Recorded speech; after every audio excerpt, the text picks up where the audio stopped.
Com o surgimento da internet, um novo mundo de possibilidades foi criado. Se você tiver um celular, você pode começar a produzir o seu próprio conteúdo e até ganhar dinheiro com isso. Para falar um pouco melhor sobre isso, eu converso com Afonso, com 2 Fs de faca, Solano, que é podcaster, youtuber, escritor, ilustrador. Mano, o papo tá incrível, então vem pra cá. Ei, vamos conversar?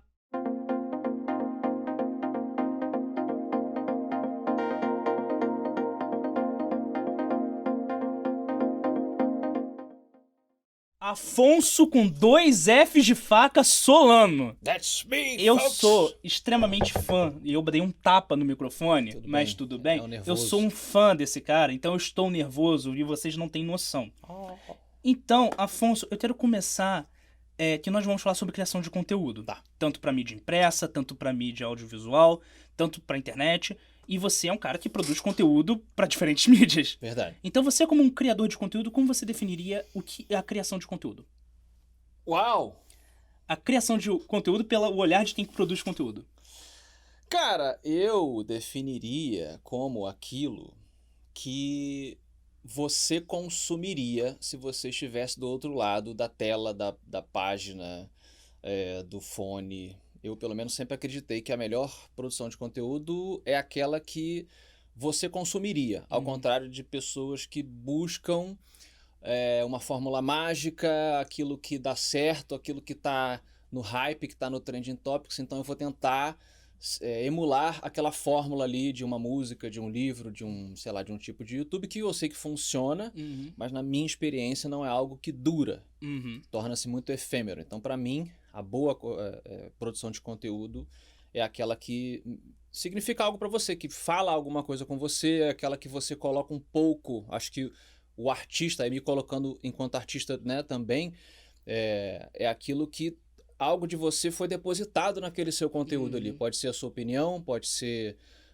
uma emoção, uma experiência sua na sua história, na sua música, na forma de você fazer aquela entonação, escrever aquela determinada letra. Então, para mim, o conteúdo de qualidade, o que é relevante, o que fica, é aquele que sai do coração da pessoa que produz. Entendi. Então, eu só quero saber, pra gente ter uma noção, quanto tempo demorou pra você, Afonso Solano, se tornar o Afonso Solano da internet, todo mundo conhece? Quanto tempo demorou você que tá fazendo falando, e trabalhando você que tá falando pra aí. chegar no patamar que você está hoje? Cara, no meu caso, eu acho até que eu fui privilegiado de não ter explodido, né?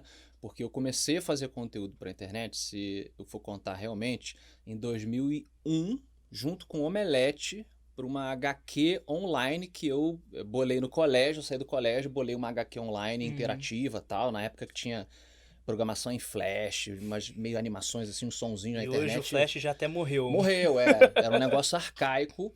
E é engraçado, porque eu não sou tão velho, mas as coisas avançam tão rápido, né? Que as coisas que eram muito novas naquela época morreram. Mas, no caso, era inovador. A gente vendeu essa ideia para o Omelete, que não era esse monstro que é hoje o Portal Omelete. Ele era um blog já conhecido, assim.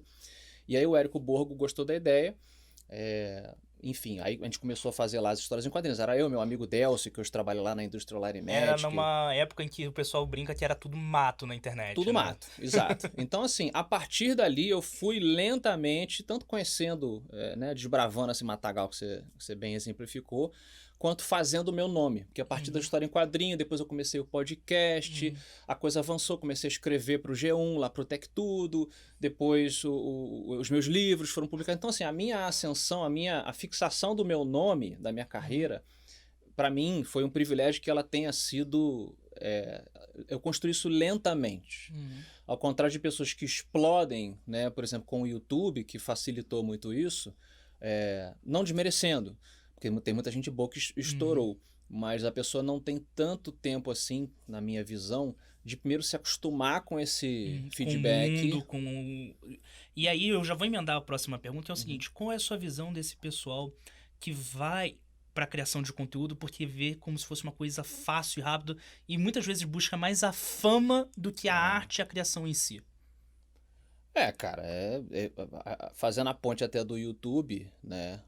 Filhos e filhas de amigos nossos e até pessoas que me seguem, que acompanham meu trabalho aí, seja no YouTube, podcast de literatura, às vezes vem com esse discurso, tipo, cara, mas você vê o brilho nos olhos de que você tá ali no palco, né? Você tá fazendo uma coisa que é uma grande referência, tipo, poxa, eu quero estar ali.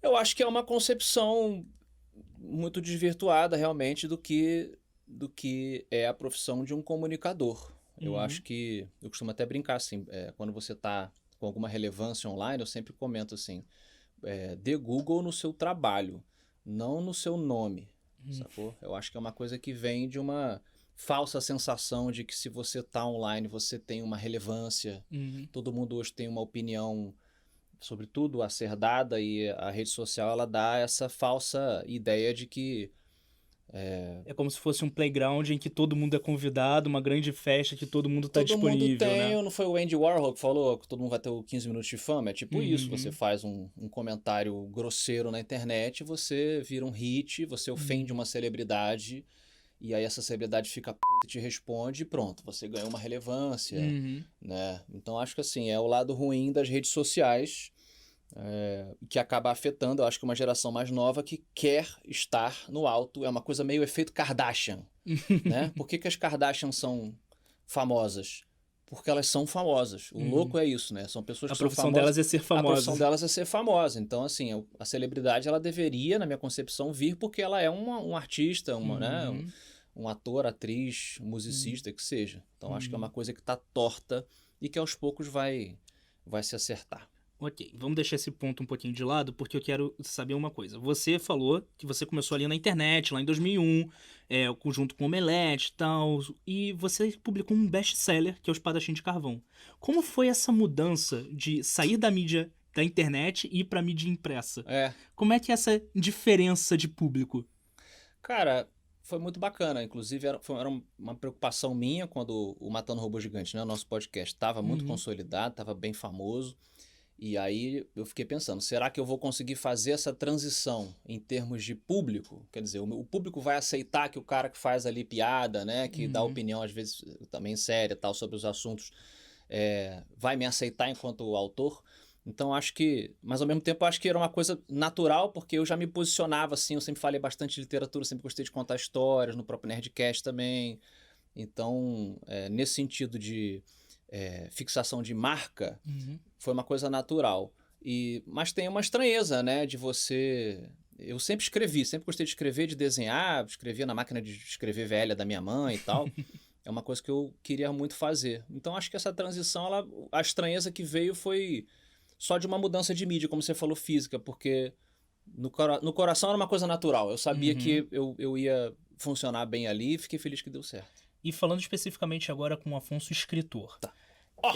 Oh, excuse me. Afonso, escritor, por Now favor. you're talking to... E qual é o seu processo de escrita? Porque nós já tivemos aqui escritores, inclusive eu recomendo que você assista o episódio do Francisco Malta, que provavelmente já foi publicado, e que a gente conversa muito sobre isso, o processo criativo do escritor, que cada um, não existe uma regra certa, É, cada um tem a sua forma, e ele falou que o processo dele é primeiro sempre começar pelo personagem, entender quem é aquele personagem, também. o que ele precisa, e depois pensar no universo, no mundo. Tá. Qual é o seu processo? Drogas, né? Muitas. Mentira. É, cara, eu concordo. Quer dizer, concordo.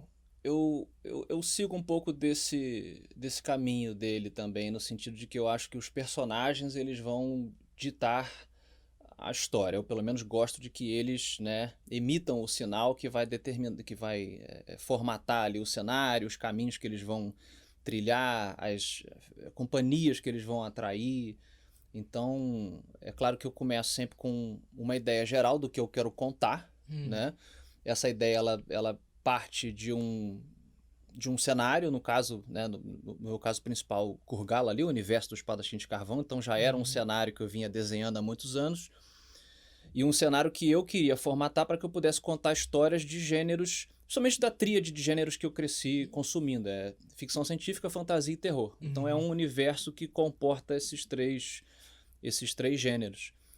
Mas eu precisava justamente dessa figura. Quem é a figura que vai guiar a gente a partir dali? Então, quando eu desenvolvi o Adapak, que é o protagonista da série, justamente ele, por ser um semideus, ele é o filho de um dos deuses lá que criaram o mundo, ele já tem essa perspectiva, a princípio, de vantagem perante os outros personagens do livro, né? Então, assim, é uma coisa que eu meio que subvertia aquela história clássica do herói ou da heroína, né? Que é normalmente uma pessoa do povo, ou no máximo é uma coisa, a filha do rei, uma coisa meio Siddhartha Gautama, né? Que sai do reino para descobrir o mundo. Tem um pouco disso, mas você botar como um semideus, de Você fato... já meio que já quebra muitas escadinhas Você que quebra... o herói geralmente passa nas Exato. aventuras. E de fato, foi ele que determinou, digamos que, o cenário em volta dele. E aí tem partes técnicas, né? Tipo, eu gosto de fazer um roteiro. Eu faço o pessoal às vezes chama de escaleta no cinema, né? Você determina ali, eu sei... A cena por cena, o que vai acontecer, o ponto momento. A, eu sei o que eu preciso que os meus personagens vão do ponto A ao ponto, sei lá, D, e aí eu preciso colocar todos os pontos em between ali, mas eu detalho isso tudo nos meus roteiros, eu desenho os cenários, eu desenho determinadas cenas, tanto antes quanto enquanto eu estou escrevendo. Aí só depois é que eu passo realmente a escrever. Quanto tempo demora esse processo seu? Mais ou menos, assim, por alto?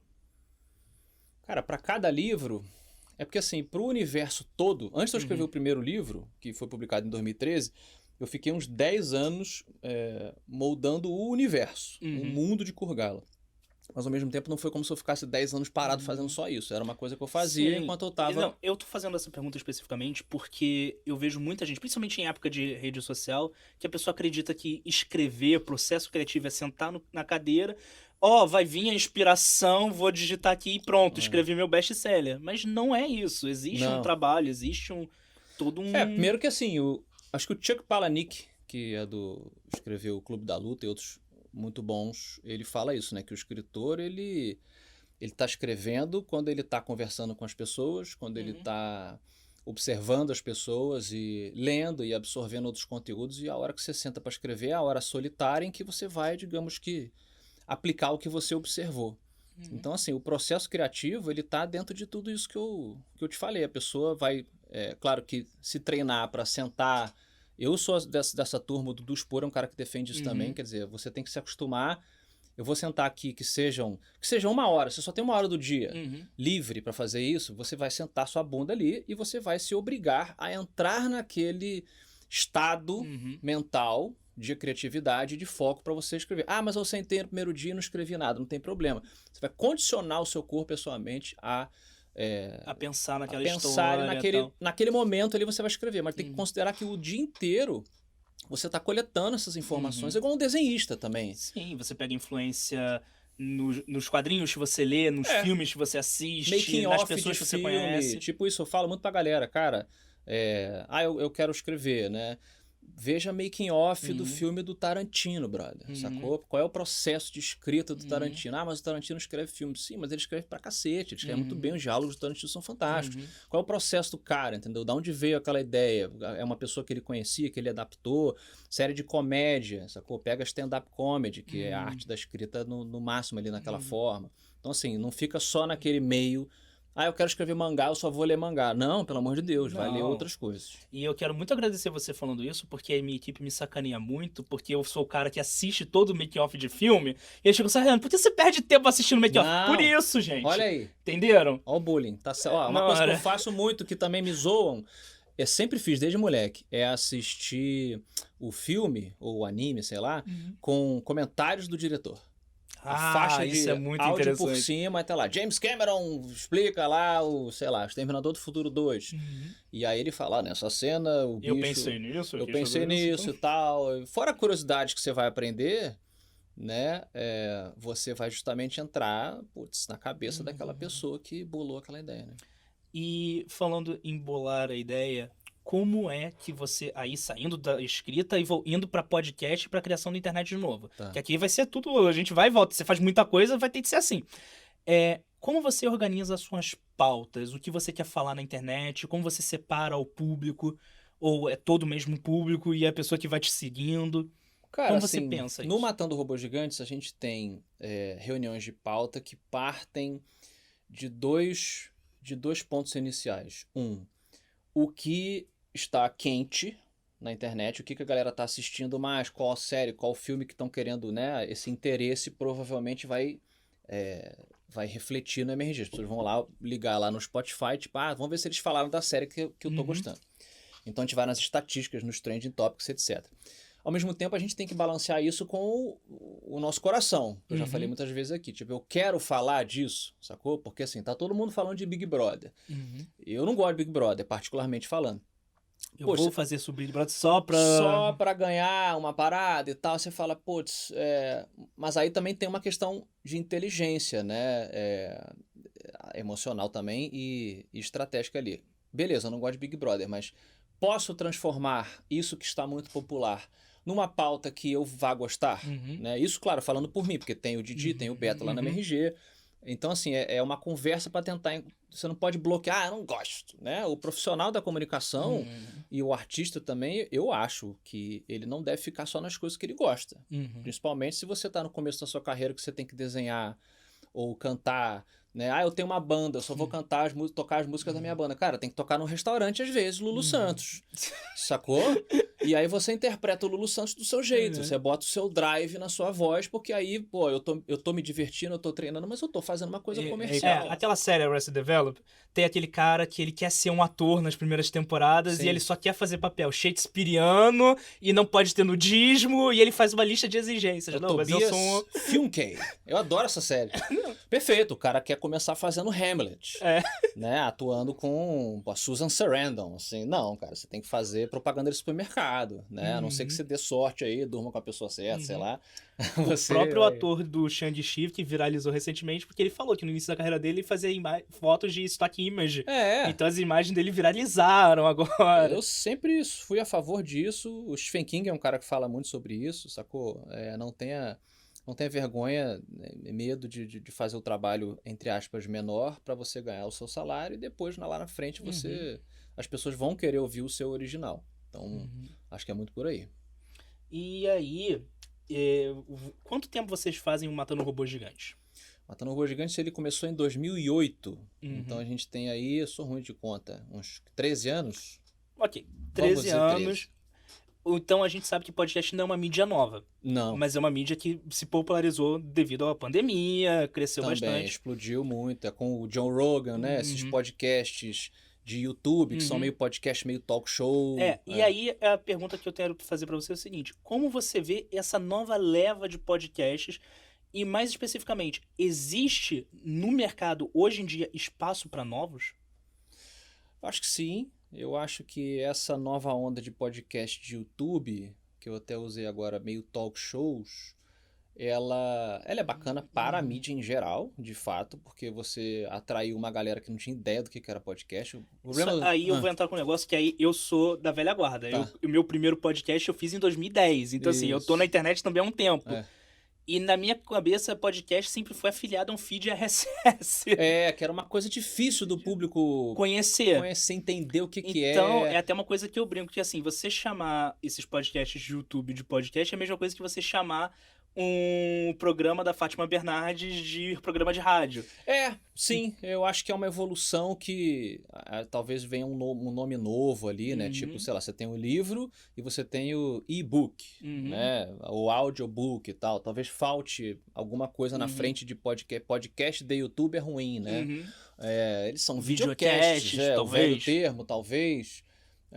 Mas, cara, eu acho bacana. Eu acho que como toda bolha, digamos assim, ela vai dar uma estourada, como eu enxergo, porque tem muitos podcasts clones, né, de podcasts que deram certo, e a gente... Às vezes com os mesmos convidados, as mesmas pausas, as mesmas perguntas. Exatamente, eu acho que a bolha já está prestes a estourar, e eu acho que criou-se também com essa coisa do podcast YouTube... Não estou falando que são todos, evidentemente, mas essa coisa do corte, né? Buscando sempre uma treta, né?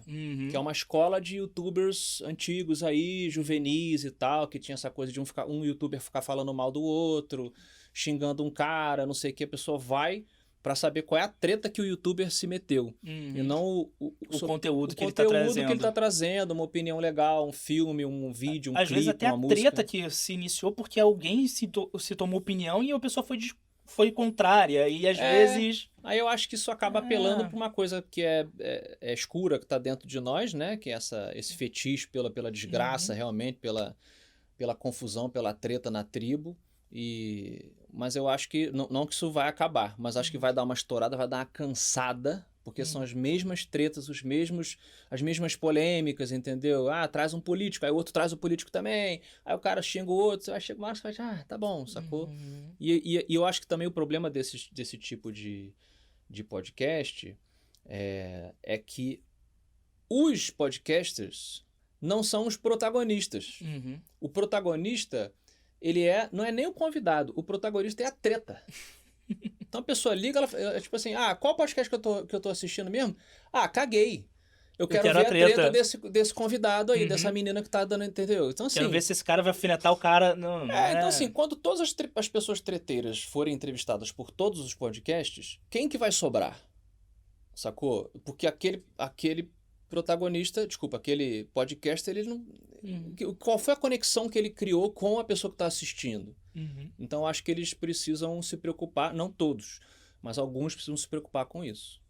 E aí, eu quero perguntar para você, que faz muito tempo na internet, você tem essa vivência, você aconselharia o jovem que está pensando em entrar na internet a ir direto com a cara e com a coragem, ou você ainda vê a necessidade da pessoa ir para uma parte acadêmica, se especializar, fazer uma faculdade, às vezes um curso técnico, ou não?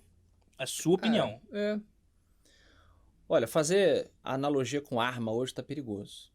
Porque já associam a gente com determinados políticos, não tem nada a ver com isso. Mas eu sempre fiz essa analogia. Fica à vontade para fazer analogia de dizer, aqui é um espaço seguro. Pelo amor de Deus, não tem nada a ver com ninguém que gosta de arma. É porque eu, acho essa analogia interessante. Eu acho que você tem 3 armas que você pode escolher pro seu jogo de videogame da vida. Vamos botar assim.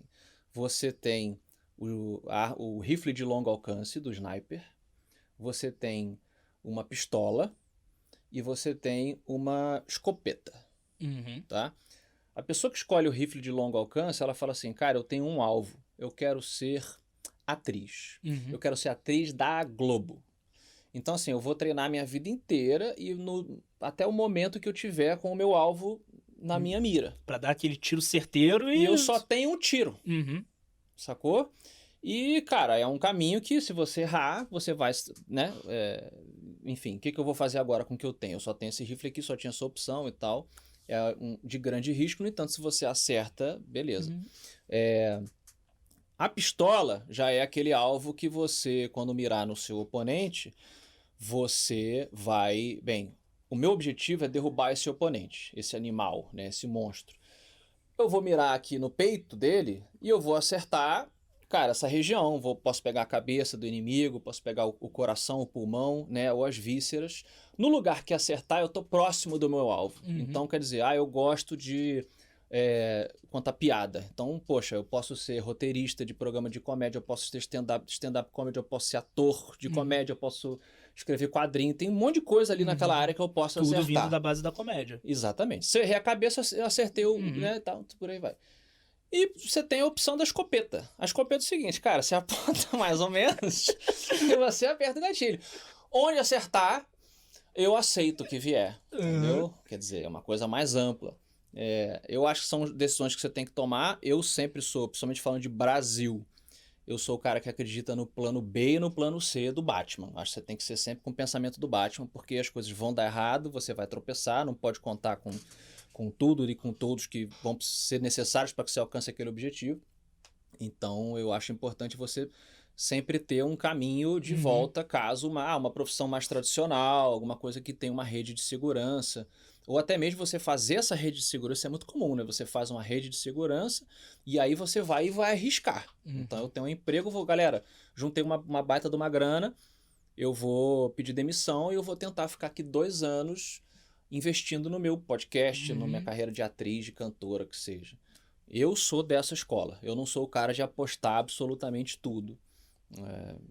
A não ser que você Perfeito. tenha uma família bilionária. Assim, Aí, que você pode pegar o dinheiro, curtir a vida bom e... pra você. Bom pra você. E você pode ser muito bom. Uhum. Também tem isso. Ah, eu sou filho de um bilionário e eu canto bem pra caramba, não vejo problema nenhum da sua família bilionária Bancar o seu bancar sonho. o teu primeiro sucesso e, Sim. brother, sister, mais tu- poder pra você. Sim. Se você sabendo fazer um bom trabalho, não interessa de onde você veio. Desde que você faça um bom trabalho e tenha alguma coisa pra contar, um conteúdo, alguma coisa. Exatamente.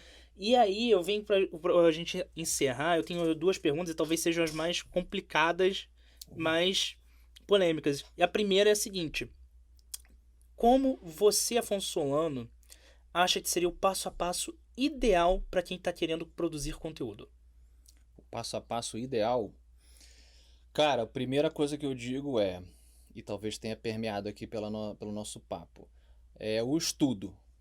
Eu acho o estudo essencial para que você seja um produtor de conteúdo relevante. Tem muita gente que até estoura, mas é uma pessoa que é efêmera, né? O conteúdo dela acaba rápido, porque já vem uma outra pessoa também superficial e cobre, faz aquela mesma coisa. Se você não tem uma coisa muito especial, você é rapidamente substituído, né? Então, primeira coisa, estude se você gosta daquela coisa específica. Tipo, vamos pegar aqui um negócio que, né? Videogame. Ah, eu quero ser jogador de videogame profissional. Tá, não é ficar em casa jogando videogame online só, sacou? Então, assim, o que você vai trazer pra mesa que é a mais do que aqueles milhões de garotinhos e garotinhas que jogam videogame bem, sacou? Então é estudar, porra, os jogos antigos, mas eu tenho 13 anos, brother, vai lá nos anos 80, 70 pra saber como é que começou ali o Pong, sacou? Vai pro Atari, a história dessas pessoas. Ah, mas isso não interessa agora. Ver onde elas acertaram, onde elas erraram, Exato. principalmente. O erro é muito assim, mas isso é velho, isso não, tipo, cara, mas é a base, Uhum. sacou? Você tem que entender a fundação do seu prédio para você alcançar a cobertura. Então, para mim é isso, estude aquela área profundamente para que você, quando chegue na competição, você tenha o algo a mais para entregar. Outra coisa que eu gosto de acrescentar, faça o que você tenha afinidade, ou você estudou para ter aquela afinidade. Eu vejo muito assim, podcast. Aí a garotada gosta do Matando Robô Gigante, se gosta do Nerdcast. E aí o cara fala assim, então vou fazer um podcast engraçado. Ah, sei que. Aí faz piadinha. Só que aí digamos que ele não seja uma pessoa engraçada. Vai dar água, sacou? Vai acertar a água porque o público, ele não é boboca. Então fica forçado. Faça algo, mas eu gosto, sei lá, eu sou uma pessoa séria, eu falo devagar. Então busque um conteúdo, pode ter certeza que vai ter algum conteúdo que precise desse seu timing de entrega, sacou? E vai ter gente querendo escutar esse tipo de conteúdo. Não acho que o que está dando certo é o público. Um público vai descobrir, eu acho, aquilo que você vai apresentar. E, cara, deixa eu pensar, são tantas sugestões assim. Ó, de repente é bacana finalizar com uma dica que eu peguei de um editor da DC Comics. Essa dica eu levo pra minha vida. Em 2008, eu fui pra Comic Con de San Diego e aí fui levar meus desenhos pra esse cara. E aí no nosso bate-papo ele me deu essa grande lição. Que ele falou o seguinte, cara, pra você trabalhar pra DC Comics ou pra qualquer lugar do mundo, das 3 coisas que eu vou te dizer, você tem que ser muito bom em 2 e você pode falhar em uma qualquer que eu vou te dizer. Das 3, ok.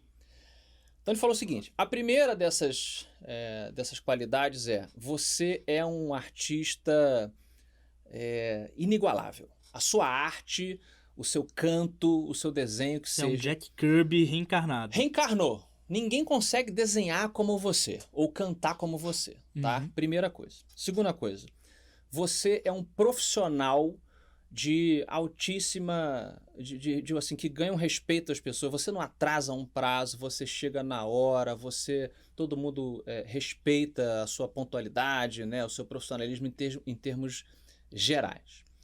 E o terceiro item você é uma pessoa agradável. As pessoas gostam de estar com você. Você é simpático, as pessoas confiam em você. Onde você está, o ambiente fica melhor, as pessoas sentem saudade de você. Caramba, chama fulana pra trabalhar. Puta, Você é uma pessoa lembrada. Lembrada, uma pessoa agradável. Ele falou assim, você pode falhar em uma dessas. Se você for uma pessoa detestável, muito antipática e nojenta, mas você for um puta profissional e um puta artista, as pessoas vão chamar você pra trabalhar. Você é um Steve Jobs.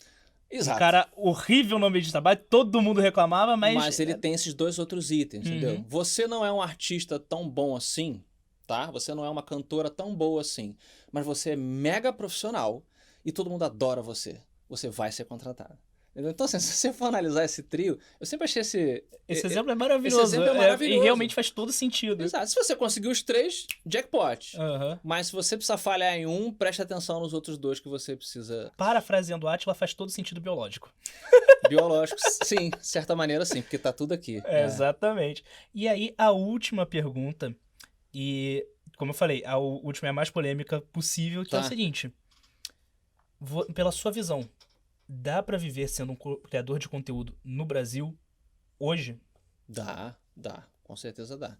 Eu acho que é uma questão de você se preparar, como eu falei, no antes, no durante e no depois. Entender que, dependendo da área que você escolher, ela pode mudar, porque a própria natureza dela, digamos, o YouTube ele muda de regra a cada tempo, a cada, sei lá... E ninguém sabe quais regras do YouTube. Ninguém, exato. Então, assim, eu tinha um canal de YouTube que tem 2 milhões de seguidores e agora os meus vídeos não estão dando mais certo. Eu não tenho mais visualização. Isso pode ser porque, claro, o seu conteúdo pode ter cansado o seu público, né? Ou ficou ruim.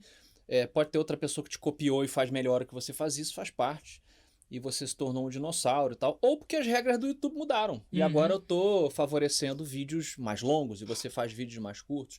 Então, assim, é entender que isso pode acontecer, que assim como tudo no mundo não é justo, o universo dos criadores de conteúdo, principalmente digitais, e entender se, bom, eu vou me preparar para esse dia, eu vou ficar me reinventando, como muitos caras e muitas meninas ficam se reinventando, né? O preço dessa reinvenção. Então, acho que de cara a pessoa tem que entender isso. Mas dá sim para você ganhar dinheiro. A gente falou que, né, no meu caso, eu realmente tenho essa variedade. Literatura, podcast, YouTube, rádio, né? Já fiz rádio também. Música agora, com a trilha sonora que vai vir junto com o meu terceiro livro. Então, cara, é uma questão de você ir a fundo naquela área, entender os perigos, entender as vantagens e ver se o risco vale para você. Mas quando você adquire o prêmio, como diria Highlander, né? Vale muito a pena. Só que diferente do Highlander, não precisa existir só um. Exatamente. Muitos serão aceitos. Então, gente, muito obrigado por assistir até aqui. O papo foi maravilhoso. Antes de encerrar, claro, Afonso, o microfone é seu, o espaço é seu. Deixe seu jabá, seu recado. E eu gostaria de pedir mais uma coisa. Para você, olhando para essa câmera aqui, você dê a sua mensagem de motivação ou desmotivação para quem deseja trabalhar como criador de conteúdo. Tá bom. Bom, o pessoal me encontra aí nas redes sociais. Toda a minha rede social é @Afonso Solano, Afonso com 2 F de faca. No caso é mais Twitter e Instagram. Mas eu estou então também nas livrarias, né? Online ou presenciais, com o Espadachim de Carvão. São 3 livros agora. Tem a trilha sonora do Espadachim de Carvão. Espadachim de Carvão no Google, vocês vão achar tudo que tem a ver. Tô no Matando Robôs Gigantes. Toda semana, 2 episódios por semana lá no Spotify. Hoje a gente tá exclusivo do Spotify. Nerdcast de vez em quando apareço também no canal do Gaveta. Tô lá o tempo todo. Sou apresentador do Omelete também. Faço as análises lá, as opiniões, as brincadeiras. E aí você falou para eu dar um conselho? Demos tantos conselhos? Não, conselho. É uma mensagem ou para motivar a pessoa ou para desmotivar a pessoa. O que você acha que a pessoa pode tocar o coraçãozinho dela e ela querer ou não querer fazer esse... Assim, entrar nesse pessoal, mundo, né? É o pessoal, da sua visão. Cara, eu diria que se você tem algo para contar, algo que mexe com você, talvez esse elemento deva ser compartilhado com outras pessoas de forma artística.